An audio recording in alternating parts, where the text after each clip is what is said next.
Welcome friend, युक्ति IAS पर आप सभी लोगों का स्वागत है। आज 6 दिसंबर है तो दैनिक जागरण के राष्ट्रीय संस्करण न्यूज़पेपर में पीटी मेंस और इंटरव्यू ओरिएंट कौन कौन से न्यूज़ को कवर किया गया है जो यूपीएससी और स्टेट पीसीएस एस्पिरेंट के लिए बहुत ही महत्वपूर्ण है। साथ ही साथ जितने भी कॉम्पिटिटिव एग्जाम आप लोग फिल करते हैं, जो स्टेट गवर्नमेंट का हो या सेंट्रल गवर्नमेंट का, उससे रिलेटेड पीटी फैक्ट कौन कौन से चीज़ों को कवर किया गया, न्यूज़ को कवर किया गया, उस पर हम लोग विशेष ध्यान देते आगे बढ़ेंगे। आगे बढ़ने से पहले आप युक्ति आईएएस का यूट्यूब चैनल जरूर सब्सक्राइब कीजिए, शेयर कीजिए और महत्वपूर्ण कमेंट सेक्शन में कमेंट अपना करिए और जो भी प्रश्न पूछे जा रहे हैं उसका आंसर देने का प्रयास कीजिए और अपना इंटरनल डेवलपमेंट युक्ति आईएएस पर करिए। ऐप जरूर डाउनलोड कीजिएगा। युक्ति आईएएस का ऐप लिंक दिया रहता है आपको डिस्क्रिप्शन बॉक्स और कमेंट सेक्शन में। आप वहां से युक्ति आईएएस का ऐप आसानी से डाउनलोड कर सकते हैं और ऐप पर आते ही आप लोगों को टेस्ट अवेलेबल होगा। बहुत ही वेरी लो प्राइस में आप लोगों को टेस्ट अवेलेबल कराया गया है। साथ ही साथ दैनिक जागरण का की नोट्स और भी मटेरियल जो है आप लोगों को उपलब्ध कराए जाएंगे युक्ति आईएएस ऐप पर। तो युक्ति आईएएस ऐप को जल्द से जल्द आप लोग डाउनलोड कीजिए। वहां पर 8189 टेस्ट सीरीज अपडेट हो चुके हैं और भी जल्द ये संख्या बढ़ने वाली है, तो आप लोग इसे जरूर देख सकते हैं। चलिए हम लोग अब न्यूज पर बात करेंगे। देखिए, यहाँ पर एग्जिट पोल की चर्चा हो रही है। हिमाचल प्रदेश और गुजरात में जो चुनाव हुए हैं विधानसभा से संबंधित, उसमें एग्जिट पोल की चर्चा हो रही है। तो एग्जिट पोल क्या होता है यह पहले आप लोग जान लीजिए, बाकी चीजें और हम लोगों को अभी समझना नहीं। जब रिजल्ट आएगा उसके बाद हम लोग उसके रिजल्ट पर, उसके परिणाम पर क्या प्रभाव दे रहा है हमारे शासन, राजनीतिक शासन प्रशासन में, उससे संबंधित न्यूज को हम लोग कवर करेंगे। पीटी फैक्ट को हम लोग उस समय देखेंगे। अभी फिलहाल आपको एग्जिट पोल के बारे में समझना है। तो एग्जिट पोल समान रूप से यह माना जाता है जब चुनाव हो जाते हैं, आम चुनाव हो, वो लोकसभा हो या राज्यसभा या विधानसभा के चुनाव हो, या इसके निस्बत में उपचुनाव किसी रूप से होता है। कल मैंने बताया था आम चुनाव क्या होता, उपचुनाव क्या होता। उसके बाद चुनाव प्रक्रिया समाप्त हो जाने के पश्चात कुछ थिंक टैंक होते हैं चैनलों के, जैसे आपको देख रहे होंगे यहाँ पर news 24, today Chanakya, ABP news, TV 9, news x. तो आप देखते होंगे इन न्यूज चैनलों के द्वारा या विशेषज्ञों के द्वारा यह बताया जाता है किसी पार्टी के द्वारा दिए गए चुनाव के दौरान दिए गए वोटों की संख्या क्या है, प्रतिशत क्या है, और वो किस रूप से उनको जीत दर्ज होगी। यह आकलन देखिए पूर्ण पूर्ण रूप से सत्यता के करीब होता है, न कि पूर्ण सत्यता होता है, अर्थात 100% सत्य नहीं होता है। पूर्ण आकलन के आधार पर होता है। तो कभी कभी होता है कि यह जो आंकड़े हैं वो सही हो जाते हैं, कभी कभी गलत हो जाते हैं आंकड़े।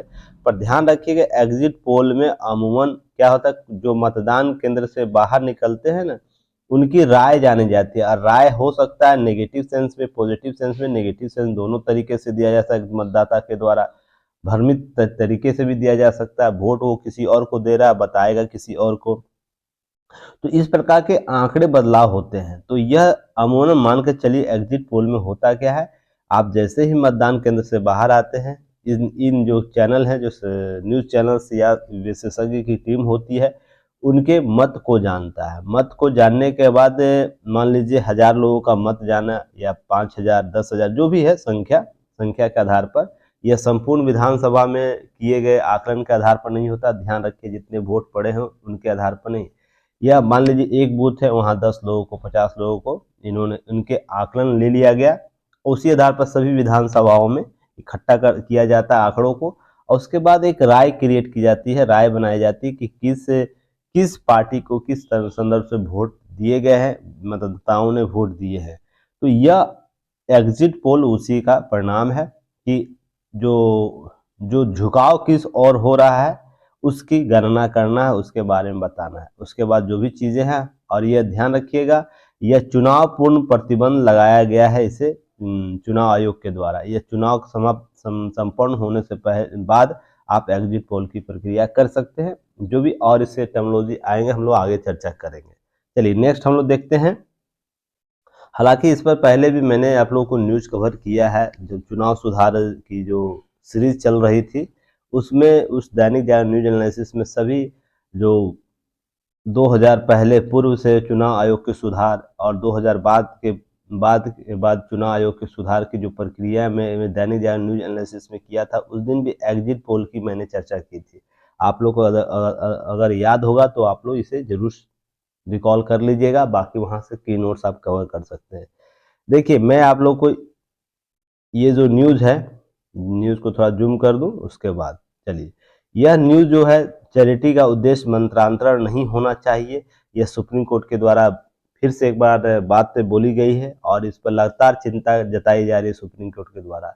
ये जो टॉपिक है आपका यूपीएससी जीएस पेपर 2 धर्म आचरण से संबंधित टॉपिक में कवर होता है, तो जीएस के पार्ट जो स्टेट पीसीएस वाले स्टूडेंट है वो अपने जीएस पार्ट से कवर कर लेंगे, टैली कर लेंगे इस न्यूज़ को, इस टॉपिक को।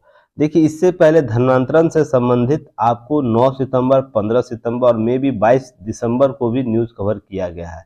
सभी मुद्दों पर बात किया जा चुका है, तो आपको पुनः उस पर बात नहीं की जाएगी। आप उस वीडियो को जाकर देख सकते हैं। ध्यान रखिएगा, यहाँ पर जो अपडेट हुआ उसे आप लोगों को की नोट्स में शामिल करना। जो लोग पुराने लोग हैं की नोट्स बनाते हैं, और नए लोग की नोट्स कैसे बनता है, आप लोग को डिस्क्रिप्शन बॉक्स और कमेंट सेक्शन में लिखा एक लिंक होगा जिसमें लिखा गया होगा दैनिक जागरण से की नोट्स कैसे बनाए, उसे आप लोग देख लीजिएगा और उसी फॉर्मेट पर आप लोग को की नोट्स बनाना है। और डिस्क्रिप्शन बॉक्स जैसे टॉपिक के जस्ट नीचे होता है, वहाँ पर आपको दिया हुआ है, आप उसे देख सकते हो उस लिंक के द्वारा। तो चलिए, इसमें देखिए, सुप्रीम कोर्ट ने पुनः एक बार बोला है कि धोखा, लालच, दबाव में जबरन मंत्रांतरण गंभीर मुद्दा है, की चिंता जताई है। अर्थात किसी प्रकार के दबाव के साथ, धोखा के साथ, लालच देकर जबरन मंत्रांतरण किया जा रहा है, तो यह एक गंभीर समस्या है, गंभीर एक चिंता का विषय है। और देखिए, मैंने आपको उस दिन भी बताया था कि स्वेच्छा से अगर कोई जा रहा है तो इसके लिए कोई संस्थाएं उस पर प्रश्न चिन्ह नहीं लगा सकता, कोई व्यक्ति प्रश्न चिन्ह नहीं कर सकता, कोई संस्था विशेष उस पर आपको प्रश्न चिन्ह नहीं कर सकता है। पर ध्यान रखिएगा, जब तीन टर्मोलॉजी आपको यूज हो जाता है, एक धोखा के संदर्भ में, एक लालच के संदर्भ में, एक दबाव के संदर्भ में, तो क्या हो जाएगा, आपसे प्रश्न चिन्ह खड़ा किया जाएगा। कोई भी संगठन, कोई भी धर्म पंथ कर रहा है ऐसा कार्य, ये प्रक्रिया, तीन प्रक्रिया अपना रहा है, तो उस पर प्रश्न चिन्ह खड़ा किया जा सकता है। वह हिंदू संगठन हो, मुस्लिम संगठन हो, ईसाई संगठन हो या अन्य कोई और हो, ध्यान रखिएगा। तीन अगर लगाता है तो उस पर प्रश्न चिन्ह लगाया जाएगा। सुप्रीम कोर्ट और आप लोग मुझे बताइएगा कमेंट सेक्शन में, धर्मांतरण से संबंधित कौन से नियम भारत में लागू है, भारत में कौन कौन से नियम लागू है धर्मांतरण से संबंधित। मैंने इस विस्तृत रूप से चर्चा इस पर कर चुका हूं, ताकि मैं भी देखूं आप लोग कितना रिकॉल होता है। चलिए, नेक्स्ट हम लोग बात करेंगे। कोर्ट ने कहा है क्या, किसी की मदद करना चाहते हैं तो करें, लेकिन ये मंत्रांतरण के लिए नहीं हो सकता। अर्थात आप चैरिटी करना चाहते हैं तो जरूर कीजिए, पर इसका आधार धर्मांतरण के रूप में नहीं होना चाहिए। अर्थात चैरिटी के नाम पर किसी व्यक्ति विशेष का धर्म परिवर्तन नहीं कर सकते। हाल ही में आपको बिहार में एक मामला जो बिहार पटना जिला में आपको देखने को मिला था, अन्य राज्यों में, केरल में, झारखंड में, छत्तीसगढ़, उड़ीसा, सभी जगह ऐसे मामले आपको आसपास देखने को मिलेगा। तो उससे संबंधित चिंता बहुत ही चिंता का विषय है आपको सुप्रीम कोर्ट के लिए, और भी जो जो हमारे एजेंसियां हैं उसके संदर्भ में। चैरिटी का उद्देश्य क्या होना चाहिए, मंत्रांतरण नहीं होना, ये होता है इनका कहना है।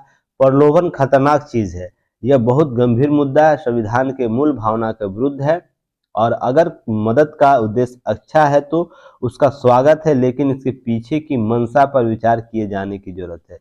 तो ये मंशा पर सवाल उठाया गया। उसी पर देखिए, जो केंद्र सरकार के और से सॉलिसिटर जनरल जो तुषार मेहता है, उनका कहना है कि केंद्र सरकार अभी राज्यों से सूचनाएं एकत्र कर रही है और इसमें 1 सप्ताह का समय और लगेगा। इसके साथ ही जो जो तुषार मेहता ने गुजरात सरकार की ओर से दाखिल हलफनामे का भी जिक्र किया है, जिसमें धर्मांतरण से संबंधित मामले देखने को मिले थे। ध्यान रखिएगा। आप लोग कमेंट सेक्शन में अब बताइए कि भारत के सॉलिसिटर जनरल तुषार कुमार जो है, उनकी नियुक्ति कब की गई है, नियुक्ति कब की गई है, आपको इस पर मैंने पहले भी चर्चा कर चुका हूं। और इनका क्रम क्या है, यह भी 2 क्वेश्चन आप लोग पीटी फैक्ट के रूप में आंसर दीजिएगा। चलिए नेक्स्ट हम लोग बात करेंगे, ये देखिए आप लोग को पीटी फैक्ट, और इस पर स्पेशल हम लोग चर्चा आज करने वाले, की नोट्स आपको इस पर मिलेगा आज, जिसमें नशीली पदार्थों की तस्करी शामिल शामिल जो बड़ी मछलियां पर कार्रवाई करने की बात जो हमारे वित्त मंत्री उनके द्वारा किया जा रहा है। अब बताइए कि जो नशीली पदार्थों के तस्करी के संदर्भ में वित्त मंत्रालय के अर्थात वित्त मंत्री ऐसा बयान क्यों दे रहे हैं, इनके कार्य क्षेत्र में आता है क्या? आप लोग सोच के देखिए कि नशीला पदार्थ ड्रग्स के बारे में, तो ये स्वास्थ्य क्षेत्र में आएगा ना, या उससे संबंध एजेंसियों के संदर्भ में आएगा। तो वित्त मंत्री ऐसा क्या कारण जो वित्त मंत्री इस मामले में बोल रहे हैं, तो इस पर यह है कि आपको जब तक यह क्लियर नहीं होगा कि संस्थाएं कैसे काम करती है, किस संबंध मंत्रालय से काम करती है, तो कैसे आप लोग बताइएगा। मैं पहले भी आप लोग को स्पष्ट किया है, किसी भी चीज़ को जानने से पहले आप उसके 100% बेसिक को जान लीजिए। आप बेसिक अगर क्लियर हो गया, उसका करंट क्लियर हो जाएगा। तो इन सब चीज़ों को समझना है। मैंने एक दिन आपको वित्त मंत्रालय के संबंध जो विभाग है उसकी चर्चा किया था, याद होगा। तो आप लोग कमेंट सेक्शन में बताइए वित्त मंत्रालय के कौन कौन से विभाग और निदेशालय कार्य करते हैं, के संबंध वित्त मंत्रालय के साथ जुड़कर काम करते हैं, तो आप लोग कमेंट सेक्शन में बताइएगा। चलिए हम लोग बात करते हैं इसके संदर्भ में, एक न्यूज इसके साथ देखिए, यहाँ पर आंकड़ा नीचे भी दिया गया है, एक सेकंड में नीचे आ जाऊं, इधर नीचे आंकड़ा उससे संबंधित दिया है, दोनों को आप लोग टैली करके पढ़ेंगे। देखिए यहाँ पर DRI जो है ना, देश में कोकीन जो मामला, उसमें आपको कितना प्रतिशत वृद्धि हुआ ध्यान रखिएगा, 34,079% की बढ़ोतरी है। तो आंकड़ा आपको ये दोनों जो पेज है एक साथ जोड़कर की नोट्स बनाइएगा। इसके आंकड़े में सभी चीजें दिए हुए, कितना देखिए यहाँ पर आंकड़ा दिया हुआ है, 2021 में कोकीन की बरामदी लगभग 8.67 किलोग्राम से बढ़कर 310.21 किलोग्राम हो गया, जो अनलीगल रूप से होता है कोकीन, ध्यान रखिएगा, जिसमें आपको 3489% की बढ़ोतरी दर्ज की गई है। और कोकीन के अलावा मेथाम्फेटामाइन और हीरोइन के बरामद की गई, जिसमें 1281 और 1588% की बढ़ोतरी, अर्थात हमारा देश लगातार नशीली पदार्थों का सेवन कर रहा है। इसी में एक रिपोर्ट जारी किया गया है DIR के द्वारा, जो सबसे ज्यादा मात्रा गांजा कहाँ प्राप्त होता है, मध्य प्रदेश में, त्रिपुरा में, उत्तर प्रदेश, असम और महाराष्ट्र में। बिहार को बदनाम झुटका लोग किए रहते हैं। सबसे अधिक गांजा कहाँ प्राप्त होता है, आपको मध्य प्रदेश, त्रिपुरा, उत्तर प्रदेश, असम, महाराष्ट्र, ध्यान रखिएगा। बदनाम हो गया है बिहार ऐसे ही नशीली पदार्थों में, ध्यान रखिएगा इन सब चीज़ों को, आंकड़ों को। अगर बीपीएससी में प्रश्न पूछेगा तो ऐसा नहीं कन्फ्यूजन में बिहार में बहुत नशा चीज़ों को लोग सेवन करते हैं, उसमें बिहार सर्वोच्च होगा, ऐसा बिल्कुल भी नहीं है। गांजा की प्राप्ति सबसे ज़्यादा आपको मध्य प्रदेश, त्रिपुरा, उत्तर प्रदेश जैसे राज्यों में होता है। अब वित्त वर्ष जो 2021 में दौरान जो NDPS एक्ट जो है उसके तहत 133 लोगों को गिरफ्तार किया गया। इस एक्ट के बारे में हम लोग चर्चा करने वाले हैं आगे भी। चलिए नेक्स्ट हम लोग बात करेंगे यहाँ पर इस न्यूज़ के साथ। चलिए आ जाते हैं ऊपर। जब कोऑर्डिनेट न्यूज़ है ना, उसको कोऑर्डिनेट कर लेना है। यहीं पर देखिए इस संस्था का जिक्र किया गया है आपको, क्योंकि 65वां स्थापना दिवस मनाया जा रहा है इस संस्था का, DIR का। तो DIR वित्त मंत्रालय का अधीन काम करता है, तो उसी में हम लोग बात करने वाले आगे हैं। तो चलिए, तो जब वित्त मंत्रालय के तहत काम करता है, तो वित्त मंत्रालय का जो मुखिया है, मंत्री है, वो भाषण देगा ना, इसके संबोधन की बात करेगा, उसी में यहाँ पर बात की गई है। तो यह टॉपिक आपको यूपीएससी के जीएस पेपर 3 में स्वास्थ्य एवं सुरक्षा का जो टॉपिक है उसमें यह न्यूज़ कवर होता है। स्टेट पीसीएस वाले स्टूडेंट आपको अपने जीएस पार्ट से कवर कर लेना है। देखिए वित्त मंत्री के द्वारा जो बातें की गई उसके मतलब को समझिएगा। वो इशारा क्या कहती है कि बड़ी बड़ी मछलियां पर कार्रवाई करने का इस संस्था को बात कह रही है। अब जो छोटी मछलियां को उसको पकड़ने से वो फायदा नहीं है, बड़ी मछलियों को अगर पकड़ते कार्रवाई करते तो कुछ देश का भला होगा। इनका कहने का मतलब यही है, हकीकत भी है। देखिए वित्त मंत्री जो है निर्मला सीतारमन ने प्रवर्तन एजेंसी से नशीले पदार्थों की तस्करी में शामिल बड़ी मछलियों की कार्रवाई करने को कहा। उन्होंने कहा यह पता लगाने की जरूरत है कि बड़ी मात्रा में नशीली पदार्थों कौन भेज रहा है, अर्थात भेजता कौन है भारत में, उसके सभी आंकड़ों को प्राप्त करने की जरूरत है, उस पर कार्रवाई करने की जरूरत है। राजस्व खुफिया निदेशालय जो है, इसका 65वां स्थापना दिवस वित्त मंत्री ने कहा कि आपको यह सुनिश्चित करना होगा कि तस्कर आपके अधिक चालाक नहीं हो, अर्थात जो तस्कर लोग हैं उनकी चालाकी किस रूप से आप पर हावी हो रही, उसको भी कम करने की बात इनके द्वारा की गई है। तो राजस्व खुफिया निदेशालय के तहत यह जो स्थापना दिवस मनाया जा रहा है, उसके संदर्भ में भी हम लोग आगे बात करेंगे। उससे पहले और कोई कुछ कुछ की नोट से उसको हम लोग देखते हैं। लोगों के मन में सवाल उठता है कि गिरफ्तार लोग कितने जेल गए और लोग कितने इनके पीछे हैं, कौन से लोग इनके पीछे हैं। उन्होंने कहा कि आप फेरी वाले छोटे तस्करों को पकड़ रहे हैं, जनता का विश्वास हासिल करने के लिए यह बिल्कुल पर्याप्त नहीं है। क्या आप ऐसे मामलों बड़े संचालकों के पकड़ने में सक्षम हैं पर जो पर्दे के पीछे है? बताइए कितनी बड़ी बात वित्त मंत्री के द्वारा बोली गई है कि आप किन लोगों को पकड़ रहे हैं। जब खुले मंचों पर इस प्रकार के बयान आते हैं, इसका मतलब बहुत होता है। मतलब किस रूप से, आप देखिए हाल ही में राष्ट्रपति के द्वारा बयान जो बोला गया है,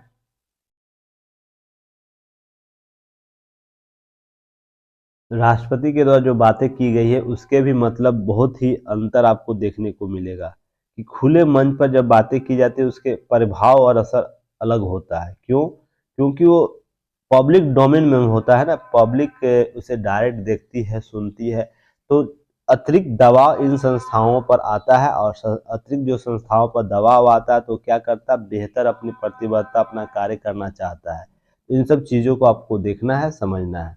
इसी में देखिए कुछ आंकड़े दिए गए हैं।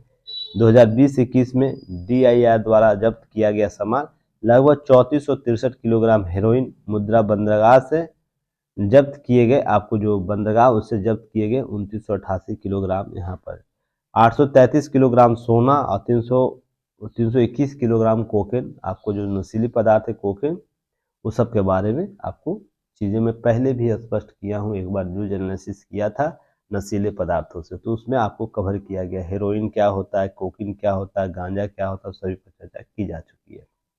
तो यह ध्यान रखने वाला बात है कि आपको जो आंकड़े दिए जा रहे हैं, जो संबद्ध कार्यालय की बात करें उसके संदर्भ में आपको जानकारी होनी चाहिए। जैसे स्थापना दिवस मनाया जा रहा है 65 स्थापना दिवस मनाया जा रहा है राजस्व खुफिया निदेशालय अर्थात DRI के द्वारा। और निदेशालय क्या होता है, मैंने इस पर लगभग 2 या 3 दिन पहले ही कवर किया, ध्यान रखिएगा। लास्ट वीक नवंबर होगा या 1-2 तारीख दिसंबर में आपको यह न्यूज़ कवर किया गया निदेशालय क्या होता है। तो कमेंट सेक्शन में आप बताइएगा निदेशालय क्या होता है, उसका कार्य क्या है और इसका स्थापना क्यों किया जाता है। मैंने उस दिन चर्चा किया है, तो निदेशालय के संदर्भ में आप लोग क्वेश्चन का आंसर देंगे। चलिए, तो आज हम लोग बात करने लगे राजस्व खुफिया निदेशालय के संदर्भ में। तो DIR डायरेक्टरेट जो है ऑफ रेवेन्यू इंटेलिजेंस, इसको बोला जाता है शॉर्ट फॉर्म में DRI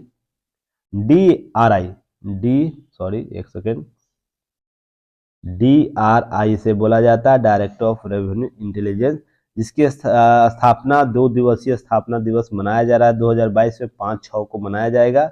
कल और आज मनाया जा रहा है, जिसमें 65वां स्थापना दिवस मना रहा है भारत।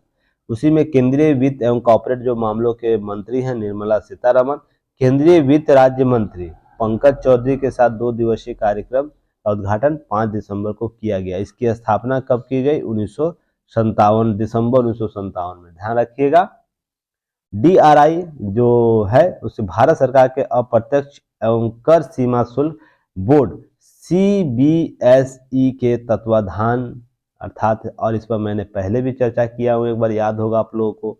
तो इस तस्करी विरोध के केस में प्रमुख खुफिया परिवर्तन एजेंसी है। ध्यान रखिएगा अप्रत्यक्ष और सीमा शुल्क से संबंधित यह संस्था काम करती है और इससे संबंधित कार्यालय परिवर्तन एजेंसी है। अब DRI क्या है इसे आप लोग जानिए। इसका प्राथमिक कर्तव्य क्या है? सीमा शुल्क अधिनियम 1962, इसको मैंने पहले भी चर्चा किया हूँ, आप लोग को अगर रिकॉल होगा तो आप लोग को पता होगा सीमा शुल्क किस संदर्भ में बातें मैं कर रहा हूँ। देखिए पहले के न्यूज़ को आप लोग जरूर देखिए, उससे बहुत से बेनिफिट होते हैं, आपका समय बचेगा, हमारा भी समय बचेगा और चीज़ें आप है ना कर पाइएगा। नहीं तो एक ही टॉपिक पर फंसे रहिएगा डेली। और देखिए जो नए स्टूडेंट आते हैं ना, वो एक बार सब्र करके चीज़ों को देखिए। ये 2 दिन 3 दिन आप न्यूज़ को देखिए, आपके पूर्ववर्ती न्यूज़ को जाकर देख सकते हैं, तो चीज़ें कवर हो जाएंगी। नहीं तो है ना, हम लोग एक ही टॉपिक पर फंसे रहेंगे हमेशा, और इसी तरीके से हम लोग डिस्प्यूट होता रहेगा। इसलिए आप लोग कोऑपरेट कीजिएगा। जो पहले बता दिया गया है, तुरंत की नोट्स अपना पलटिएगा, वहाँ देखिएगा कि कर्तव्य जो सीमा शुल्क अधिनियम है, जो सीमा शुल्क अधिनियम 1962 की चर्चा किस संदर्भ में कब की गई है। अगर इसे देख लीजिएगा, चीजें स्पष्ट हो जाएगी। ध्यान रखिएगा, डीआरआई भारत सरकार के राजस्व विभाग अर्थात वित्त मंत्रालय के अप्रत्यक्ष कर और सीमा शुल्क के केंद्रीय बोर्ड के तहत काम करता है, जो सीबीसी के तहत काम करता है। ध्यान रखिए, इस संगठन के संदर्भ में जो है ना, ये सीमा शुल्क बोर्ड जो है सीबीएसई के तहत काम करता है। ध्यान रखिएगा, यह जो निदेशालय है। अब है कि यह क्या करता है, भारत और विदेशी संबंध क्षमताओं के साथ मादक पदार्थों, प्रभावी पदार्थों, जो भी मादक और उससे संबंध पर पदार्थ होंगे उसका, सोना, हीरे, कीमती धातुएं, वन्य जीव वस्तुओं, सिगरेट, हथियार, गोला बारूद एवं तस्करी के मामले में रोकने और उन्हें पता लगाने संबंधी प्रक्रियाओं को करता है या कार्य को करता है। ध्यान रखिए, जितने भी अवैध काम है उसको रोकने का संबंधित आपको काम सीमा पर करेगा। यह विस्फोटक, नकली करेंसी, विदेशी मुद्रा, स्कौमेट आइटम, जो धुआं, जो हम लोग स्मोक करते हैं उससे संबंधित, खतरनाक पर्यावरण की दृष्टि से प्राचीन वस्तुएं, संगठित अपराध के समूह के खिलाफ यह दंडात्मक कार्रवाई करता है, दंड देता है। तो इस प्रकार अर्ध न्यायिक निकाय के रूप में भी ये काम करता है। डीआरआई जो है वाणिज्यिक धोखाधड़ी, सीमा शुल्क चोरी का भी पता लगाता है। हम किसी प्रकार का वाणिज्यिक धोखाधड़ी करके भागते हैं तो उस पर भी यह काम करता है, यह निदेशालय, इससे संबंधित जो उसे शक्ति दी गई। नोट याद रखिएगा यहाँ पर कि राज्य के नीति निर्देशक सिद्धांत के अंतर्गत जो है 47 जो आर्टिकल है, और स्वास्थ्य के लिए हानिकारक मादक पदार्थ तथा द्रव्यों के सेवन पर प्रतिबंध लगाने हेतु कठोर कानून क्रियान्वयन से संबंधित अधिकार राज्य को देता है। आप लोग को यह चीजें बताई गया, तो आप लोग कमेंट सेक्शन में बताइएगा आर्टिकल 12 और 36 के संदर्भ में राज्य क्या है। आप लोग राज्य क्या है, आप इसको कमेंट सेक्शन में इसका उत्तर फटाफट ड्रॉप कीजिएगा, लिखिएगा, ताकि मैं भी समझूं कि आप लोग को कितना याद है, पॉलिटी क्लासेस ली गई है। आर्टिकल 12 36 के अनुसार राज्य क्या है। जब भी आप लोग ध्यान रखना, जब भी मादक पदार्थ, नशीली पदार्थ या इस प्रकार से कोई भी पदार्थ जो हम सेवन करते हैं नशा के रूप में, जब भी चर्चा होगी तो स्वर्ण चतुर्भुज और स्वर्ण अर्धचंद्र की चर्चा जरूर होगी। वो क्या है उसे आप लोग याद रखिएगा, आपसे इंटरव्यू में पूछा जा सकता है कि स्वर्ण त्रिभुज और स्वर्ण जो अर्धचंद्र क्यों चर्चा में रहता है, चतुर्भुज क्यों चर्चा में रहता है, इसको आप लोग समझाइए। तो इसके संदर्भ में आपको ध्यान रखना है, विश्व के 2 सबसे बड़े अफीम उत्पादक क्षेत्र, जैसे मध्य एशिया में एक तरफ स्वर्ण अर्धचंद्र के रूप में जाना, जैसे पाकिस्तान, अफगानिस्तान और ईरान। देखिए, इंडिया नक्शा यहाँ है, पाकिस्तान यहाँ है, अफगानिस्तान यहाँ, ईरान यहाँ है। इस जो है ना, ऐसे बेल्ट अर्धचंद्र के रूप में जाना जाता है इसे। तो यह आपको अफीम उत्पादक देश, जहाँ से हमारे यहाँ अफीम डिलीवर किया जाता है। इसी तरह दूसरी तरफ स्वर्ण त्रिभुज इसको बोला जाए, इसमें थाईलैंड और म्यांमार, वियतनाम, लाओस। देखिए, अब इंडिया यहाँ है, पाकिस्तान, अफगानिस्तान, ईरान आपको ऐसे मिलेगा, और यहाँ पर आ जाइए, आपको इंडिया का है, यहाँ पर म्यांमार होगा, थाईलैंड होगा, वियतनाम होगा, वियतनाम जस्ट यहीं सटा हुआ, और लाओस आपको इधर होगा। तो ये जो है इस प्रकार के चतुर्भुज का यह निर्माण करता है, इस प्रकार चतुर्भुज का निर्माण करता है ये त्रिभुज का। इसी के लिए आपको स्वर्ण त्रिभुज इसका क्षेत्र बोला जाता है, जैसे थाईलैंड, म्यांमार, वियतनाम और लाओस। तो 2 त्रिभुज का यहाँ चर्चा होगा, और दोनों पूर्व और पश्चिम क्षेत्र में। तो आपसे प्रश्न यहाँ पूछा जा सकता है, नशीली पदार्थों के आवागमन के लिए पूर्वी आपको त्रिभुज क्षेत्र कौन है, पश्चिमी त्रिभुज क्षेत्र कौन है। तो नाम आप लोग को याद रखना है, ध्यान रखिएगा। अब ड्रग्स एंड क्राइम संयुक्त राष्ट्र कार्यालय का भी नाम आप लोग याद रखिए। जब भी अंतर्राष्ट्रीय, क्योंकि अंतर्राष्ट्रीय मामला जुड़ा हुआ है ड्रग्स से संबंधित, क्योंकि दूसरे देश से आता है, तो यहाँ पर एक संस्था का नाम हमेशा याद रखिएगा आप लोग, ड्रग्स एंड क्राइम संयुक्त राष्ट्र कार्यालय अर्थात यूएनओडीसी। यूएनओडीसी का चर्चा आप लोग को याद रखना है। United nation office on drugs and crime, याद रखिएगा इसको, इसके संदर्भ में आपको चीज़ों को स्पष्ट रखना है। यह संयुक्त राष्ट्र अंतर्राष्ट्रीय मादक नियंत्रण कार्यालय की स्थापना वर्ष 1991 में की गई। कब की गई? 1991 में की गई है। और नशाखोरी और मादक पदार्थों की तस्करी से निपटने के लिए वैश्विक रूप से यह काम करता है, देशों को संगठित करता है और उससे संबंध नियम कानून बनाता है। इसका मुख्यालय कहाँ? वियना ऑस्ट्रिया में है। अब हम लोग को कमेंट सेक्शन में क्वेश्चन का बता दें, किस संस्था का और कोई ऐसा संस्था जिसकी मुख्यालय वियना में है? तो जो भी संस्था का मुख्यालय वियना में है तो उसका नाम आप लोग बताइएगा। इसी तरह पीटी फैक्ट आप लोग का क्लियर होता चलेगा। चलिए, मादक पदार्थों की तस्करी और भारत क्या है और इसके संदर्भ में कुछ क्या भारत कर रहा है, इसको समझने की जरूरत है। तो क्या है? World drugs report 2021 last update report है कि 21 के अनुसार क्या है? मादक पदार्थों सेवन में तेजी से परिवर्तन देखने को मिल रहा है। कुछ आंकड़े आपको पेपर में दिए गए, उसे भी आप लोग लिखते चलिएगा और रिपोर्ट जो है वर्ल्ड ड्रग्स रिपोर्ट, उसे भी आप लोग कवर करिएगा। वर्ष 2018 के अनुसार 5 करोड़ भारतीयों ने भांग और ओपियोड के सेवन किया। भांग, यहाँ भाग लिखा गया, भांग यहाँ लिखना या गांजा लिख दीजिएगा कि लगभग 8.5 लोग ड्रग्स का इंजेक्शन लगाते हैं 2000 आंकड़े के अनुसार। यहाँ 2021 में रिपोर्ट 3 साल का रिपोर्ट यहाँ जारी किया गया था।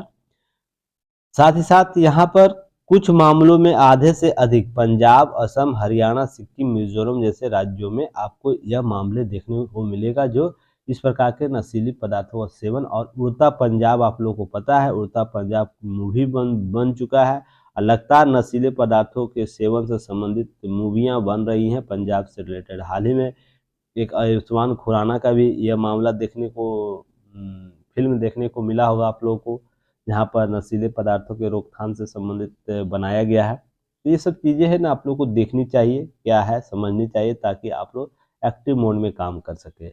अब देखिए, मादक पदार्थों सेवन से दुर्घटनाएं तो होती है, सड़क दुर्घटना भी होती है, अन्य दुर्घटनाएं भी होती है।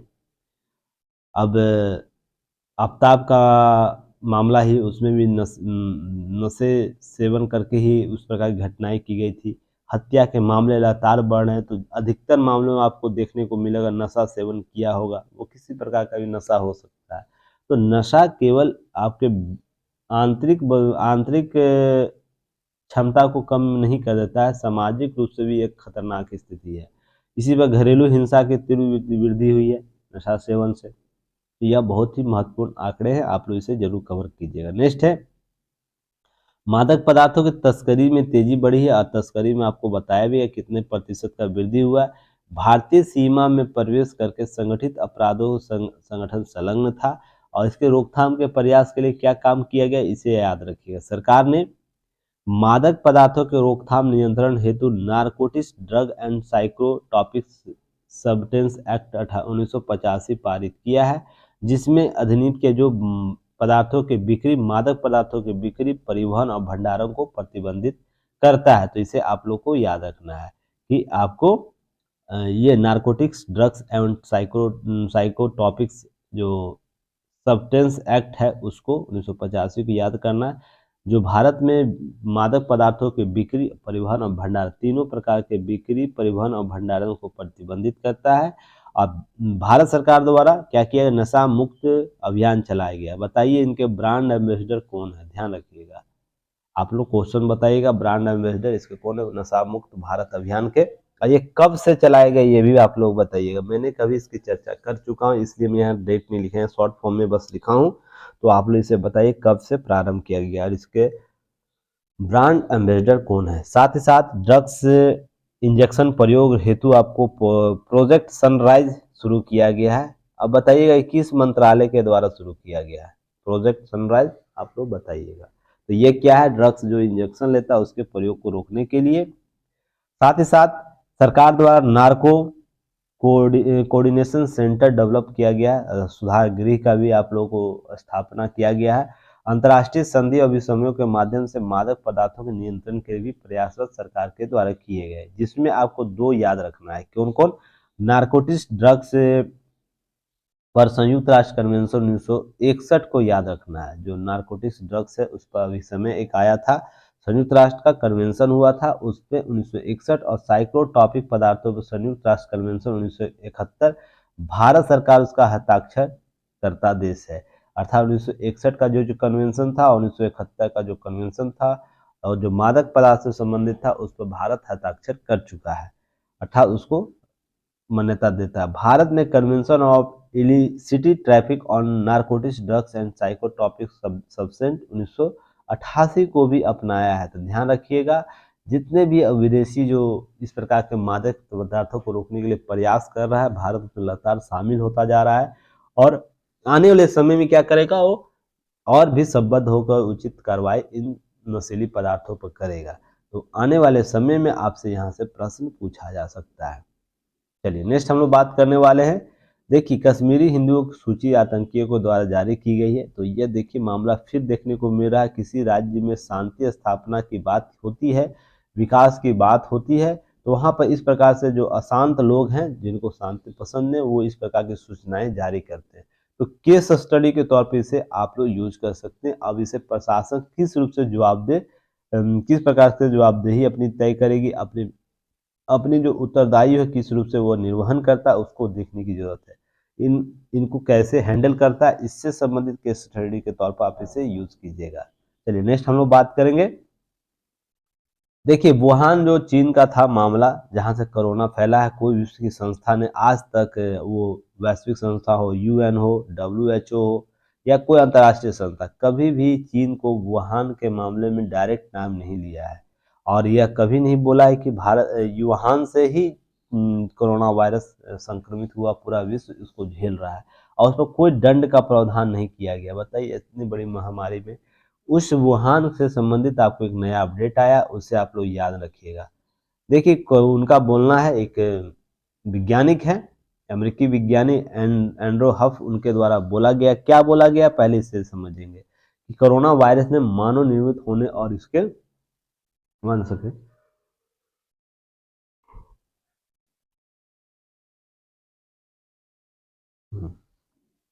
चलिए, आशंका को सच साबित होती लग रही है और उनका द्वारा कहा गया कुछ दावा है, उसे हम लोग देखेंगे। वुहान लैब में अमेरिकी वैज्ञानिक एंड्रो हफ है, उनकी किताब जो है the truth of about Wuhan, उसमें लिखा गया है कि कोविड-19 एक मानव निर्मित वायरस था। यह इसी लैब में लीक हुआ था और न्यूयॉर्क पोस्ट ने शोधकर्ता जो हफ है, उनका बयान है के हवाले यह बताया गया है कि वुहान इंस्टीट्यूट ऑफ वायरोलॉजी जो था वहाँ पर, वायरोलॉजी, उसके कोरोना वायरस के लीक होने की और इससे संबंधित आंकड़े भी कुछ आए थे विश्व में। ध्यान रखिएगा, न्यूज़ चैनलों के द्वारा इसे इसे कवर भी किया गया था कि वहाँ से वायरस लीक हुआ है, पर इस पर कोई भी संबद्ध देश जो विश्व का देश है वह जवाबदेही नहीं लेता है। मान लीजिए किसी कारणवश अगर हुआ भी था तो चीन को चाहिए था कि वैश्विक समुदाय को बचाने के लिए प्रतिबद्धता के साथ अपनी इस गलती को स्वीकार करता और मिलकर सभी काम करते। तो जो भयावता कोरोना काल में हुआ था वो नहीं होता और इसका अगर कारण है कि चीन ने जानबूझ के किया था, अगर मान लीजिए जानबूझ से इस प्रकार की घटनाओं को अंजाम दिया था तो पूरा विश्व उसे मिलकर दंडित करता तो कहीं ज़्यादा बेअसर होता। न आने वाले समय में यह एक हथियार के रूप में उपयोग किया जाएगा। अगर किसी देश को अगर हम प्रतिबंधित नहीं करते, पूरा समुदाय मिलकर, पूरा विश्व समुदाय मिलकर, संगठन मिलकर, तो आने वाले समय में इस प्रकार के वायरस को एक हथियार के रूप में लगातार यूज किया जाएगा और पूरा विश्व इससे प्रभावित होगा। और चीन भी प्रभावित हो रहा है, पर उसके सिम्टम जो हैं अलग हैं। ध्यान रखिएगा, सिम्टम अलग है। ऐसा नहीं कि वायरस जो छोड़ रहा है वो केवल बाहर के देशों में वायरस ही जाएगा, उसके देश को भी प्रभावित करता है। पर यहाँ पर विश्व समुदाय का एक राय होना बहुत जरूरी है, एक राय होना बहुत जरूरी है। और चीन जो अतिरिक्त दबाव बनाता है संस्थाओं पर, उस पर भी काम करने की जरूरत है संगठनों को। यहाँ पर इनके संदर्भ में बातें की गई और मैंने पहले भी आपको बताया था, जब जब चीजों को स्पष्ट कर रहा था अदृश्य शक्तियों के संदर्भ में, याद होगा अदृश्य शक्तियां, आइजनहावर की जो कमेंट आया था किसी मामले में, तो मैंने वहां अदृश्य शक्तियों की चर्चा की थी। तो अदृश्य शक्ति किस प्रकार से काम करती है इसे समझिएगा कि सभी लगभग जो भी संस्थाएं, जो रिपोर्ट आया था, जो न्यूज कवर किया गया था इस पर भारतीय और अंतर्राष्ट्रीय चैनलों के द्वारा, तो वहां पर क्या किसी संस्था को पता नहीं होगा जो जैसे यूएन संस्था हो, WHO या अन्य कोई भी प्रबुद्ध संस्था, उसको यह नहीं पता हो कि यह किसने किया। खुफिया एजेंसियों को नहीं पता, सबको पता, पर अदृश्य शक्ति के रूप में चीन काम कर रहा था। चीन दबाव में अपना चीन के दबाव में सभी संस्थाएं काम कर रही थी, तो इस प्रकार की चीज़ों को कवर नहीं किया जा सका। तो आने वाले समय में अगर इस प्रकार की रणनीति अपनाएगी तो कोई भी देश है ना जो इस प्रकार की मंशा रखता होगा किसी को प्रभावित करने के लिए, वो इन हथियारों का प्रयोग करेगा, एक हथियार के रूप में वायरस का, और पूरा विश्व समुदाय को कहीं ना कहीं चिंतित करेगा। तो बहुत जरूरी है क्या करना, प्रतिबंध लगाना, ताकि इससे सीख मिले और अन्य राष्ट्र इससे डरे, भय उसके मन में आए, इस प्रकार कोई घटना को अंजाम न दे। चलिए हम लोग अब आगे बढ़ते हैं। आगे बढ़ने से पहले क्या करना है, चैनल को सब्सक्राइब करना है, शेयर करना है, व्हाट्सएप स्टेटस भी लगा सकते हैं हमारा यूपीआई इसके चैनल को, ताकि और भी लोग जुड़े। टेलीग्राम चैनल में ऐड कर सकते हैं लोगों को, और कमेंट सेक्शन में जो प्रश्न पूछे जाते हैं उसका आंसर दीजिए और महत्वपूर्ण सुझाव भी दे सकते हैं। चलिए नेक्स्ट हम लोग बात करने वाले हैं क्या, नीचे एकदम आ जाना है। अब जानते हैं बीच में न्यूज नहीं, पॉलिटिकल न्यूज होता है। G20 में लगातार आपको अब है ना अध्यक्षता के संदर्भ में बैठकें होंगी, तो आपको मैंने बताया था ना, इससे रिलेटेड की नोट्स को कवर करते चलना है, अंडरलाइन कर दिया गया है।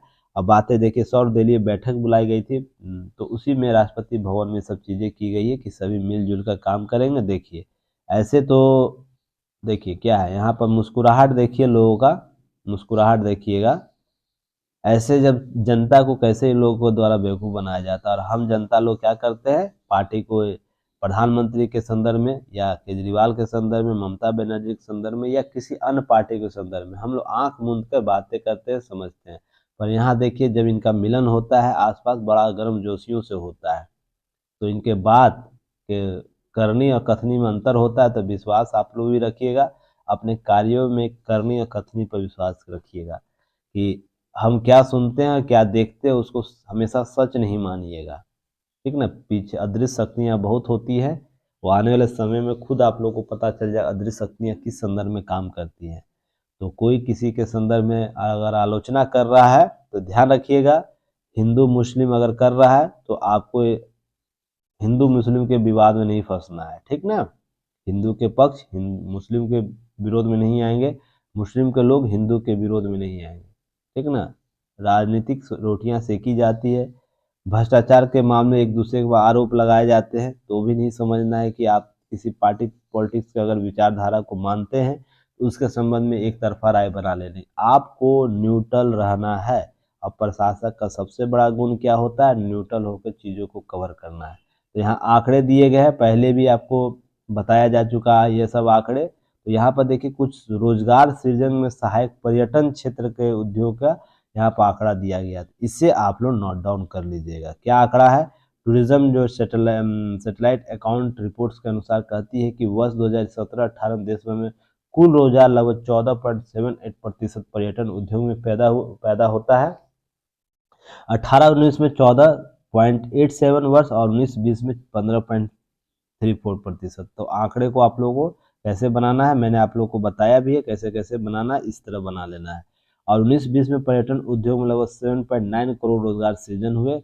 हालांकि 20-21 में आपको कोरोना के काल में कुछ आंकड़े असमंजस की स्थिति में होगी, तो उसको निगलेक्ट कर देना अपवाद स्वरूप। बाकी टूरिज्म सेक्टर हमारा डेवलप होता जा रहा है, और 75% वैश्विक कारोबार में G20 देशों के माध्यम से होता है। इन देशों में विश्व की 60% से अधिक जनसंख्या रहती है। यह लगातार अब आप लोग को देखने को मिलेगा। देखिए इसकी स्थापना के बारे में लगातार आपको सुनने को मिलेगा, और भी चीज़ें जो है अपडेट करते चलिएगा। चलिए हम लोग आगे बात करेंगे।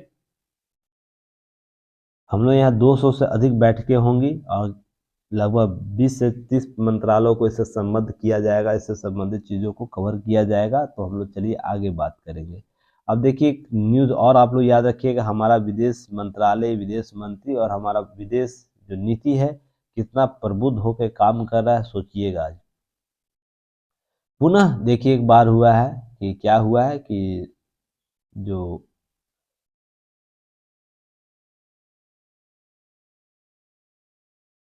जर्मनी के दौरे पर एस जयशंकर है, ठीक ना। वहाँ पर इनके द्वारा पुनः दोहराया गया है कि हमें क्रूड खरीदने के लिए जो कच्चे तेल खरीद रहे हैं हम रूस से, उस पर किसी को ज्ञान देने की जरूरत नहीं है। हमारी ज़रूरतें क्या है, ज़रूरतों के अनुसार आवश्यकता की पूर्ति कैसे करनी है और उसमें कौन देश सबसे अधिक होगा, उचित होगा, उसको हम लोग ध्यान में रखेंगे। जो सस्ते दरें पर चीज़ें अवेलेबल कराएगा हम उससे क्रूड ऑयल खरीदेंगे। इस पर किसी देश की दादागिरी नहीं चलेगी। यह इन सेंस ये कहा जा रहा है कि हमें कुछ सीख नहीं सिखाए, स्वीकार नहीं होगा, सीख स्वीकार नहीं हो, क्योंकि हमारी विदेश नीति अपनी स्वतंत्र विदेश नीति है, हम उसी के अनुसार करेंगे। यह पहले भी बोला जा चुका है। देखिए हम मंच साझा कर रहे थे जर्मनी के विदेश मंत्री एलेना बेरबाक के साथ, ये मंच साझा कर रहे थे अपनी विदेश नीतियों के संदर्भ में चीज़ें। तो वहीं पर लोग पूछते हैं उनसे कि रूस तेल खरीदने भारत नीति कोई बदलाव नहीं करेगा, जयशंकर के द्वारा कहा गया है, जो विदेश मंत्री हमारे हैं। और भारत जिससे भी क्रूड खरीदने की जरूरत होगी वो खरीदेगा, और वो कोई देश भी हो सकता है, उसकी विदेश नीति के तहत जो सस्ता देगा हम उससे खरीदेंगे, जो हमारे लिए उचित होगा। इस बारे में यूरोपीय संघ के साथ भी भारत लगातार बात कर रहा है और इस बात को समझ रहे हैं कि उन्होंने उम्मीद जताई है कि यूरोप की मीडिया भी इस बात को समझेगी। अर्थात अब आप लोग समझ जाइए हम लोग किस तरीके से बातें करना चाहते हैं। बहुत हुआ सम्मान, अब होगा रन का अभिमान, ध्यान रखिएगा। कीमत में अधिकतम सीमा 60% प्रति डॉलर तय किया गया। इससे आपको 7 सहयोगी जो देश है G7 ने तय किया है, अमेरिका उसके 7 सहयोगी। तो उत्पादित क्रूड के जो है रेट तय किए गए हैं, तो इससे क्रूड का ऑयल बढ़ा है, तो चीज़ें अभी पेट्रोल दाम बढ़ेगा। हालांकि 22,000 करोड़ के जो आंकड़े जो तेल कंपनियों घाटे उसको पूरा करने में लगा हुआ है सारे कंपनियां, तो धीरे धीरे सब ठीक हो जाएगा। तो हम लोग फिर पुनः आपको तेल के रेट कम दरों पर मिलेंगे, इसलिए टेंशन नहीं लेना है आप लोगों को। अंतर्राष्ट्रीय रूप से चीज़ें जो हमारे हाथ में होती है उसी को हम लोग कर सकते हैं। ध्यान रखिए एक आंकड़ा यहाँ पर दिया गया है, भारत अपनी ज़रूरत का 85% कच्चा तेल आयात करता है।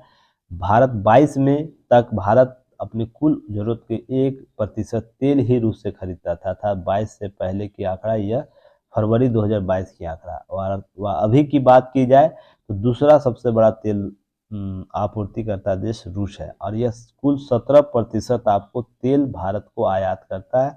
भारत उससे आयात करता है, ध्यान रखिएगा, रूस हमें निर्यात करता है कुल 17%। तो कितनी बड़ी मात्रा आप समझ सकते हैं हम किस रूप से चीज़ों को कवर कर रहे हैं। तो इन आंकड़ों को यूज़ करते चलना है, कभी भी प्रश्न पूछे तो आपको मिसमैच नहीं होना है। ये न्यूज़ कवर हो चुका है। देखिए एक पीटी फैक्ट है, इसे याद रखिएगा। विश्व कौशल जो प्रतियोगिता हुआ उसमें भारत का 11वां स्थान प्राप्त हुआ है।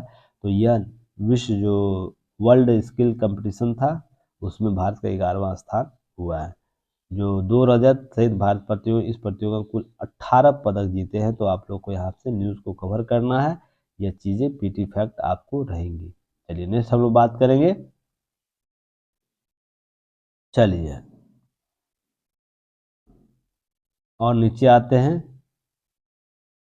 देखिए मध्य प्रदेश में फर्जी विश्वविद्यालय में 50 करोड़ की में बांट दी पीएचडी की 400 उपाधियाँ। देखिए कितना भ्रष्टाचार आपको देखने वो वेस्ट बंगाल का मामला हो, शिक्षक भर्ती से संबंधित, जिस पर चिंता व्यक्त कर चुका है कोर्ट भी।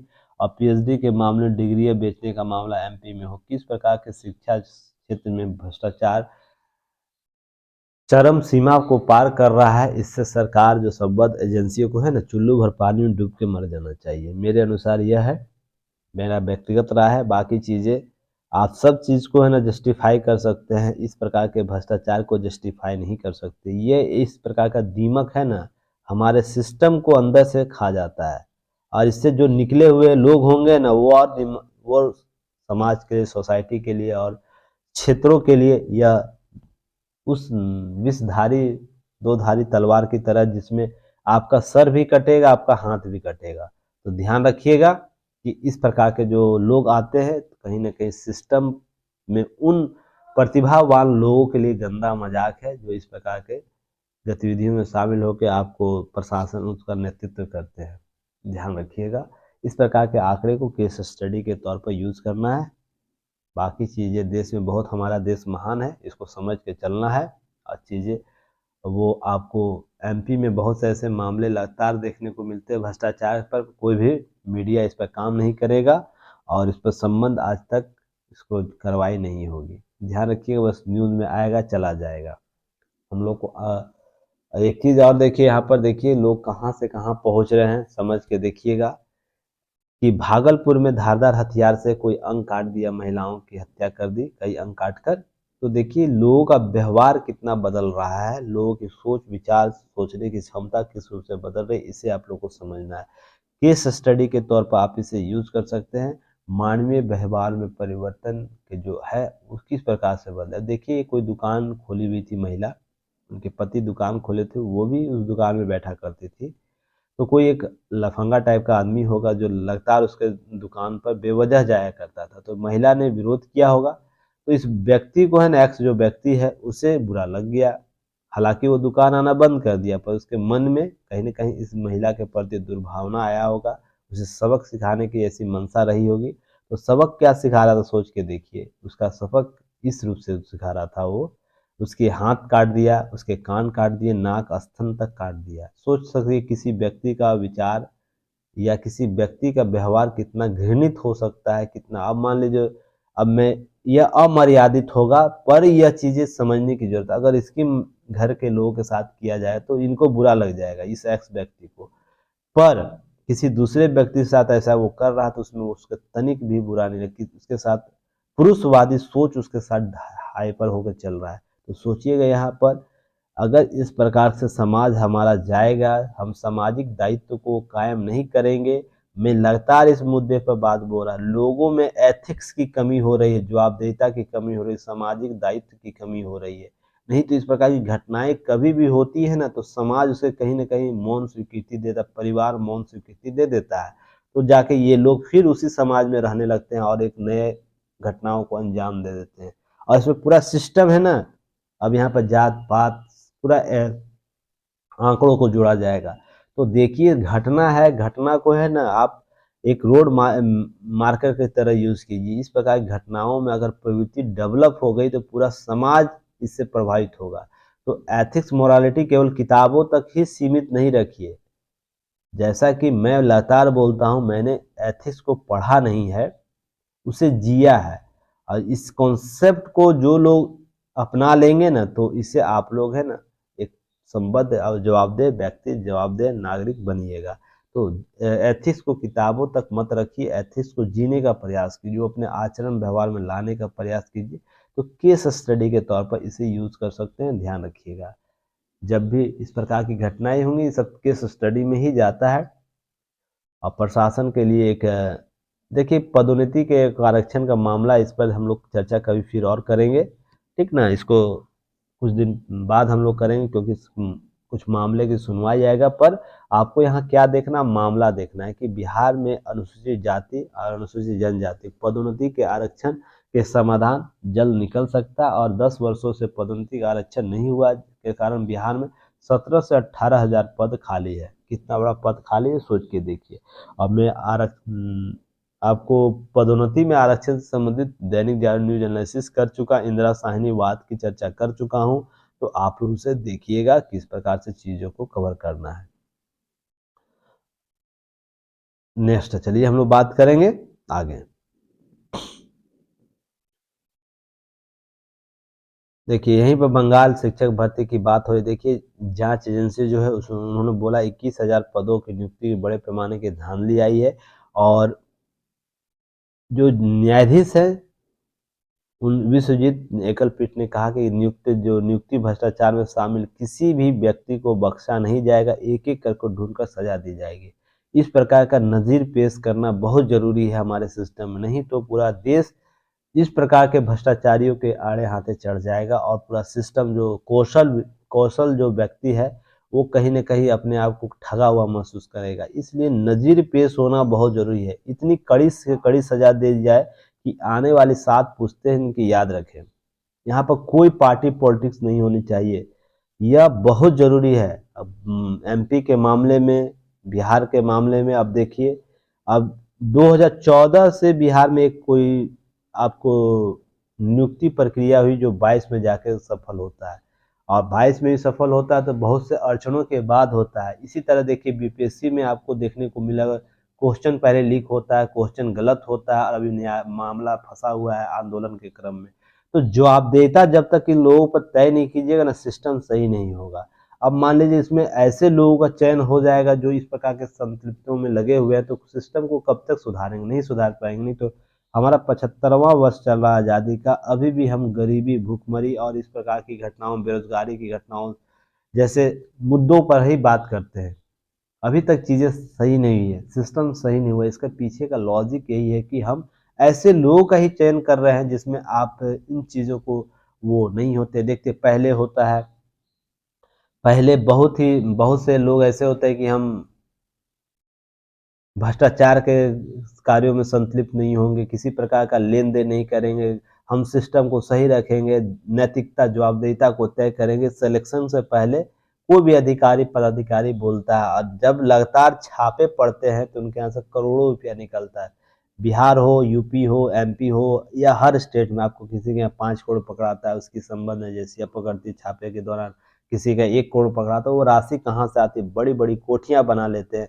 तो एथिक्स बोलना और जाके सिस्टम में काम करने के दौरान इस प्रकार के बदलाव आते हैं, तो उसमें कहीं न कहीं कारण क्या है कि हमने कभी सिस्टम में नज़ीर पेश करने वाली है ना, जजमेंट नहीं दिया है, सजाएँ नहीं दी हैं और एजेंसियाँ जो काम नहीं की हैं, तभी तो इनका मनोबल इतना बढ़ा रहता है। नहीं, किसी सिस्टम का डर नहीं है। याद होगा, देखिए एक मूवी आई थी अक्षय कुमार की, या कौन-सा मूवी था जिसमें भ्रष्टाचारियों को पकड़ के सजा देते थे।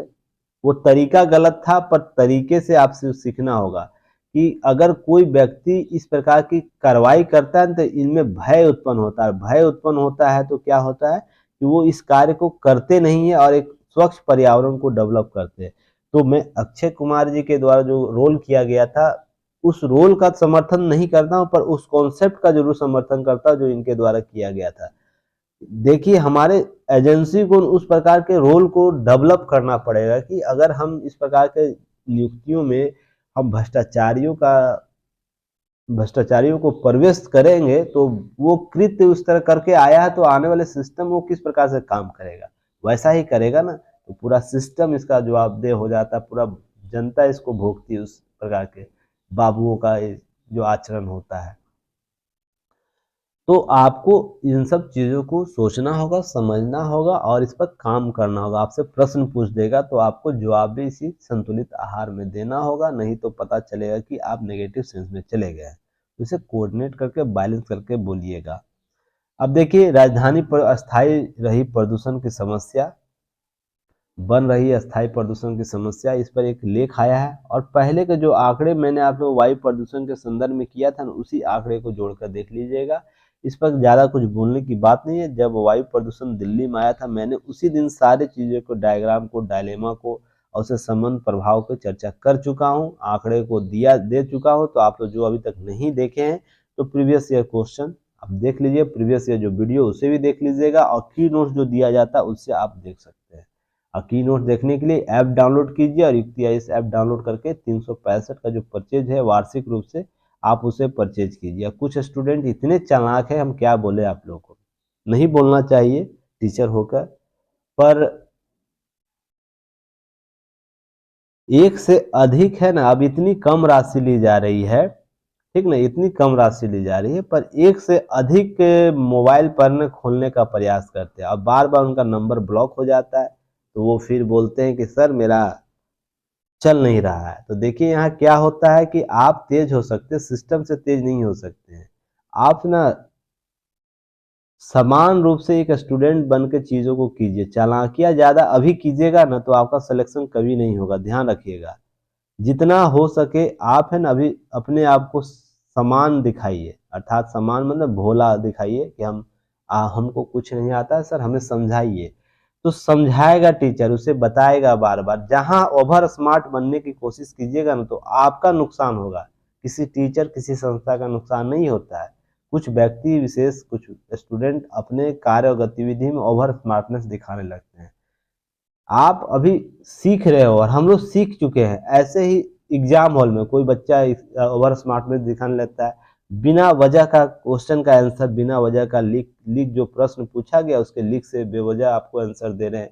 ओवर स्मार्टनेस दिखाइएगा ना, तो आप अभी पढ़ रहे हैं, आपका आंसर राइटिंग कर रहे हो, जो आपका कॉपी चेक करेगा ना वो 27 से 30 साल वो लगातार यही काम किया कॉपी चेक करने का, 15 से 20 साल, 30 साल, 30 साल, 27 साल, 30 साल आपको कॉपी ही चेक कर रहा है। तो ओवर स्मार्टनेस जैसे ही बनिएगा ना, आपके लिए नुकसान रहेगा। और जो व्यक्ति लगातार ओवर स्मार्टनेस वाला काम करता है ना, उसके लेखन शैली में भी ओवर स्मार्टनेस दिखने लगता है, ध्यान रखिएगा। तो ओवर स्मार्टनेस वाले बच्चों में यह अगर कृति दिख जाएगा ना, तो आपको ना नंबर है तुरंत कम देगा और आप ऐसे ही सिलेक्शन से बाहर कर देगा। इसलिए आपको अपने जीवन में एक समान रूप से जीना चाहिए, उसका आचरण करना चाहिए, और उसका जो स्मार्टनेस है ना अपने कार्य में दिखाना चाहिए। जब आपको पद मिल जाए ना, तो स्मार्टनेस दिखाइए चीज़ों को, कि हम कितना इनोवेटिव तरीके से चीज़ों को कर सकते हैं, नहीं कर सकते हैं। नहीं तो ओवर स्मार्ट हमेशा है ना, जो व्यक्ति में डूबा रहता है इस नशा में, वो कहीं ना कहीं बर्बाद, अपनी बर्बादी खुद लिखता है। और आप देखिएगा अपने आसपास के क्षेत्र में अपने ऐसे कुछ स्टूडेंटों का चयन कीजिएगा जिनके कार्य में ओवर स्मार्टनेस दिखता है, व्यवहार में दिखता है और रहन सहन में दिखता है। तो देखिएगा उनके सिलेक्शन का दर क्या होगा, सिलेक्शन का दर देखिएगा क्या होगा, ठीक ना, स्वयं पता चल जाएगा आपको।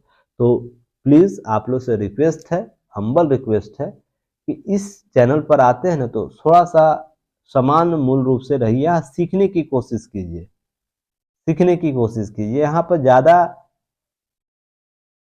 तेज बनिएगा ना, मैं सीधा ब्लॉक करूँगा। मैं यहाँ अगर चीज़ें देखिए, मैं ज़्यादा चीज़ों को बर्दाश्त नहीं करता हूँ। आप मेरी चीज़ों को नहीं समझ रहे हैं, तो बहुत से ऐसे प्लेटफॉर्म जो केवल पीटी कराते हैं, पीटी पढ़िए और अपना पीटी पर ही सिलेक्शन लीजिए, और उसके बाद दोबारा है ना चीज़ों के लिए भटकिएगा, मेंस हमको कैसे करना है और इंटरव्यू कैसे करना है। यहाँ पर पीटी भी आपको कराया जा रहा है, ध्यान रखिएगा, पीटी भी कराया जा रहा है, मेंस भी कराया जा रहा है, इंटरव्यू, तीनों का फॉर्मेट एक साथ कराया जाए, तो मेहनत तो लगेगा ना। अब मेहनत कर रहा हूँ तो आपसे मैं ज़्यादा अपेक्षा करता हूँ कि आप ज़्यादा चीज़ों को कीजिए। अब केवल पीटी कराना था, मैं पीटी के फैक्टर को कवर कर देता, उसके मेंस में आप छटपटाते रह जाइएगा। पीटी आपका सिलेक्शन यूपीएससी में हो भी जाता है, स्टेट पीसीएस में हो भी जाता है, या वनडे एग्जाम में हो भी जाता है। जहाँ मेंस फॉर्मेट है वहाँ आप फंस जाइएगा। अब मैं लगातार आपको बोलता हूँ कि हाँ बच्चों लोग, आप लोग लिखो, ठीक ना, कमेंट सेक्शन में लिखो। मैं 2-4 दिन बोल रहा हूँ, मैं टेलीग्राम चैनल पर बोलता हूँ लिखिए, 2-4 दिन बोल रहा हूँ, 5 दिन बोल रहा हूँ। अगर ओपन आप लोग नहीं लिखे, मैं इसे क्लोज कर दूंगा कमेंट सेक्शन को। जो व्यक्ति विशेष देते हैं केवल उसके लिए कुछ ऐसा व्यवस्था कर दूंगा को लगातार वो दे सकेंगे। तो मैं केवल 10 ही स्टूडेंटों को लेकर चलूंगा, पर ये मान कर चलिए उन 10 स्टूडेंटों का सिलेक्शन होगा, पक्का होगा, ये ध्यान रखिएगा आप लोग। और जो लोग अभी तक नहीं कर रहे हैं ना चीज़ें, ओवर स्मार्टनेस के चक्कर में या तो केवल व्यू के चक्कर में, चलिए हम देख लेते हैं, कहीं ना कहीं नुकसान होगा। और उनको चाहिए 1 घंटे का चाहिए सर से वार्तालाप कराना। कोई व्यक्ति विशेष पहले 1 घंटा हमसे बात करता है, फिर 5 मिनट, आधा घंटा का बात करता है। मैं क्यों समय दूंगा आपको, सोच के देखिए ना। आप काम आउटपुट देंगे ही नहीं यार, आप चाहते हैं कि हम आपसे 1 घंटा 2 घंटा बात भी करें, आपके आपकी चीज़ों को सॉल्व करके। बेवकूफ़ समझ रखे हो क्या, ओवर स्मार्टनेस की तरह समझते हो सब एक दूसरे को। काम करो, आधा घंटा 2 घंटा हमसे समय लेना हमारी टीम से, हम देंगे आप लोगों को, पर काम नहीं करोगे तो कॉल मत करना। सीधा सा एक लॉजिक यहाँ समझिएगा। और किनको मैं बोल रहा सभी लोगों को पता होगा। बताइए, मैं लगातार 1 महीने से बोल रहा हूँ कि आप तैयारी को ऐसे करिए, कमेंट सेक्शन में आंसर लिखिए, टेलीग्राम पर आंसर लिखिए। कल एक स्टूडेंट ने हमसे 45 मिनट बात किया, और उसके सारी समस्याओं को मैं सुन रहा था, समझा रहा था, फॉर्मेट बता रहा था, ठीक है ठीक है। जब मैं पूछा कि आप कितने दिन से जुड़े हुए हैं, सर मैं आपको लगभग 1 महीना से फॉलो कर रहा हूँ। 1 महीना से फॉलो करा, मैं नाम ले लेके डायरेक्ट बार बार बोलता हूँ कि नहीं, हाँ, कि आप क्वेश्चन को लिखिए, आंसर कीजिए। अब वो लड़का आके 45 मिनट मुझसे बात करता, लास्ट समय मुझे इतना दिमाग मेरा खराब हुआ, मत पूछिएगा आप लोग। अब फॉर्मेट समझा रहा है और ये समझ नहीं रहा है, अब बाद में बोलेगा मेरा रिजल्ट नहीं होता, यूपीएससी और स्टेट पीसीएस करना चाहते हैं। बचपन जैसा, बचपना जैसा कॉन्सेप्ट रखे हुए दिमाग में और करना चाहते हो यूपीएससी और स्टेट पीसीएस, ध्यान रखिएगा। आपको मेच्योर होना पड़ेगा, यहाँ पर आंकड़ों के साथ खेला जाता है। मैं सभी का आंकड़ा देखता हूँ, रिवाइज करता हूँ, कौन व्यक्ति कितना क्या कर रहा है, और मैं सभी व्यक्तियों को पर्सनली जानता हूँ। तो इस अवसर का लाभ नहीं ले पाइएगा ना, कहीं भी चले जाइएगा इंडिया के किसी प्लेटफॉर्म पर, आपको न ये अवसर नहीं मिलेगा कि डायरेक्ट फैकल्टी आपसे बात कर रहा है, आपको जान रहा है, आपकी समस्याओं को सुनना चाहता है। किसी भी प्लेटफॉर्म को उठा के देख लीजिएगा, आप लोग समझदार है, बाकी चीज़ें आप लोग खुद समझ लीजिएगा। चलिए नेक्स्ट हम लोग बात कर लेते हैं डिजिटल भुगतान के संदर्भ में। आपको एक आंकड़ा आया है, इसे भी आप लोग राइट डाउन कर लीजिएगा। हालांकि डिजिटल भुगतान के संदर्भ में पहले भी चर्चा किया जा चुका है। तो आंकड़े बढ़ रहे हैं, आंकड़ों को आप कहीं भी इनपुट कर सकते हैं जब इसका डिमांड आएगा। मान लीजिए डिजिटल भुगतान के संदर्भ में आएगा तो डायरेक्ट हो ही जाएगा ना। अर्थव्यवस्था को मजबूत करने में चीज़ें पूछेगा तो वहाँ भी डिजिटल भुगतान को आप कर सकते हैं, या वित्तीय समावेशन की बात होगी वहाँ भी इस आंकड़े को इनपुट कर सकते हैं, या लोगों में जो वित्तीय व्यवहार जो चेंज हुआ है उससे रिलेटेड प्रश्न होगा तो वहाँ भी इस आंकड़े को यूज कर सकते हैं कि लगातार डिजिटल भुगतान आ रहा है। आज से कुछ वर्ष पहले जब तक डिजिटल भुगतान कॉन्सेप्ट नहीं था, यूपीआई नहीं था, तो क्या लोग करते थे, कैश ट्रांसफर करते थे। अब बैंकों में लंबी लंबी लाइनें होती थी, लोग सुबह जाते थे लाइन लगाने के लिए और उसके बाद चीज़ों को जमा करते थे, लेन देन करते थे। समय भी बर्बादी, संसाधन की बर्बादी और जो मैनेजमेंट है वो भी परेशान। तो यूपीआई ने क्या किया, इन सभी झंझटों को समाप्त करके एक वन स्टॉप सॉल्यूशन ला दिया। तो आप देखते होंगे लगातार आपको वित्तीय जो समावेशन होता है, लेन देन होता है, वो लगातार बढ़ रहा है। तो जिससे आपको क्या होगा, मुद्रा का प्रचलन तीव्र होगा, समय का बचत होगा, तो लोग अन्य और भी कार्य को कर सकेंगे। और इस प्रकार से क्या होगा कि हम इंटरनेशनली और नेशनली दोनों तरफ से सक्षम होंगे इस प्रकार के गतिविधियों को करने के लिए। और एक देखिए इम्पैक्ट सही जाता है विदेश में। आपको मैंने बताया भी था, एक रिपोर्ट आया था जो फेडरल बैंक है यूएसए का, उसने साफ शब्दों में बोला है कि भारत का जो यूपीआई सिस्टम है जल्द से जल्द अमेरिका है इस सिस्टम पर काम करे जिसमें एक स्पोर्ट पर सारे चीज़ों को ट्रांसफ़र हम कर सकते हैं। ये अमेरिका में ये अभी तक कॉन्सेप्ट नहीं है, ध्यान रखिएगा। और नहीं तो जो फेडरल बैंक ने साफ साफ शब्दों में कहा अगर नहीं करोगे तो आने वाले समय में जो डिजिटल मुद्रा है, या जिस प्रकार से हम लोग वीज़ा कार्ड यूज़ करते हैं ना, पहले master card, metro card use करते थे, याद होगा आप लोग को, वो कहीं न कहीं लुप्त हो जाएगा। जो है ना, कुछ चार्ज के साथ किसी को सेवा देता है या यूपीआई फ्री देता है, तो ये चीज़ें आप लोग समझिए कि डिजिटल आपको पेमेंट इस राह पर लेकर जा रहा है कि हम इंटरनेशनली है ना रुपे कार्ड को या यूपीआई को यूज़ करवा सकें। तो इसके लिए आपको यह डाटा याद रखना है। तो डाटा जो है दिया हुआ है, अंडरलाइन किया हुआ, सभी को कवर कर लीजिएगा। यहाँ पर सबसे ज़्यादा ऑनलाइन पेमेंट फ़ोन पे से, गूगल पे से, पेटीएम पेमेंट बैंक से किया जाता है। उसी प्रकार आपको भुगतान जो पेमेंट सिस्टम है उसमें जो बैंक है, बैंक ऑफ इंडिया, स्टेट एचडीएफसीआई और bank of Baroda, union bank, सभी से किया जाता है। तो आपको आंकड़े याद कर लेना है, इन सब चीज़ों को कवर कर लेना है। चलिए नेक्स्ट हम लोग बात करेंगे, ये एक न्यूज़ होगा उसके बाद न्यूज़ समाप्त हो जाएगा। एक सेकंड देखता हूँ एक न्यूज़ था कहाँ गया, लगता है छूट गया बीच में। 1 सेकंड होल्ड कीजिएगा। इसे मैंने कल भी किया था, माउंट सेमेरुई को, इसे देख लीजिएगा। सारा आंकड़ा कल मैंने आप लोग को बताया भी था। इस पर आज और भी जावा के लुमाजांग जिले में स्थित है यह माउंट सेमेरुई और 1500 मीटर से अधिक ऊंचाई पर है। तो ये आंकड़े आप लोग को पीटी फैक्ट में काम देगा, इसे कवर कर लीजिएगा, ठीक ना। और हाँ, मैंने कल पूछा था, आप लोग का आंसर किसी का नहीं आया, ध्यान रखिएगा। रिंग ऑफ फायर में कौन कौन से देश शामिल होते हैं, किस क्षेत्र को शामिल किया जाता है रिंग ऑफ फायर को, और क्यों कहा जाता है, ये आज का भी क्वेश्चन है, आप लोग इसे जरूर कवर कीजिएगा। चलिए आज का वीडियो एनालिसिस इतना ही, फिर कल हम लोग एक नए वीडियो एनालिसिस के साथ मिलेंगे। धन्यवाद, जय हिंद। और जो दिशा निर्देश दिया जाता है उसका फॉलो कीजिए ताकि आपका सिलेक्शन हो। मैं थोड़ा कटु बोलता हूँ पर सत्य बोलता, ध्यान रखिएगा। बिरले से ही आप लोगों को ये सब चीज़ें मिलेंगी, जहाँ डांट कर भी, प्यार करके भी आप लोगों को चीज़ों को कवर कराया जाता है, ठीक ना। चलिए धन्यवाद, जय हिंद।